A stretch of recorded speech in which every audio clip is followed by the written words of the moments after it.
जय शंभूराजे मैत्रिणींनो. तर आपल्याला देशी गायचे फायदे खूप माहीत आहेत. म्हणजे देशी गायचे एवढे फायदे आहेत की काय विचारू नका. तर अजून एक तुम्हाला मी त्याचा फायदा सांगते. तुम्हाला माहिती आहे का नाही काय माहिती, पण देशी गायच्या शेणापासून आपण गौऱ्या बनवतो का, ते देवाच्या धुपासाठी तर उपयोगी असतातच, पण त्याच्या मच्छरसाठी पण खूप उपयोगी आहे बघा. तर मी तुम्हाला सांगते कशा बनवायच्या त्या आपण बनवूया बघा. मी दाखवते तुम्हाला त्याची प्रोसेस कशी करायची ते.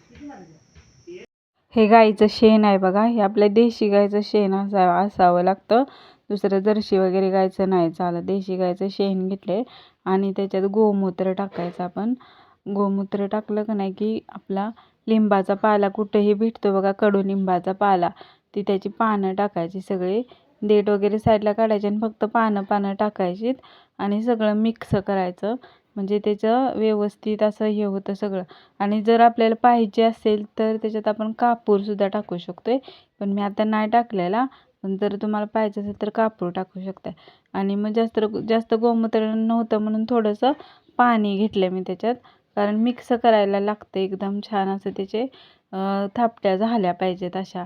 मग सगळं मिक्स करून एकदम छानपैकी ते मिक्स करायचं. आपण जे टाकलेलं असतं त्याचं सामान, ते कडुलिंबाचा पाला आणि गोमूत्र एवढं सामान टाकलं मी त्याच्यात.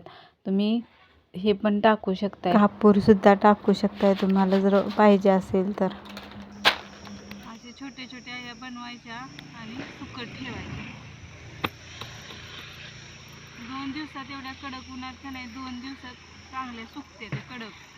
मग ते ठेवायचे पावसासाठी साठवून आणि थोड्याशा जाळायच्या आणि त्याचा धूर करायचा.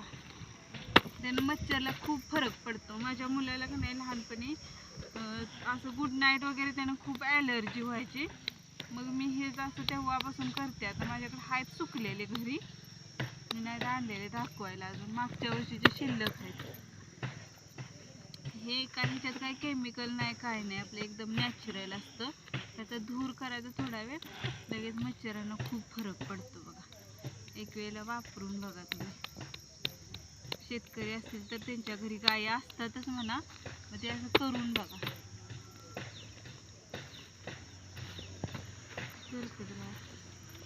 हे आमच्या वाडीतले दादा आहेत, त्यांच्या घरचं आहे. त्यांच्या घरी देशी गाय बैल आहेत म्हणून तिथं जाऊन मी त्या छोटे छोटे शेणाच्या थापट्या लावते धुपासाठी. तर चला बाय, भेटूया नेक्स्ट व्हिडिओमध्ये.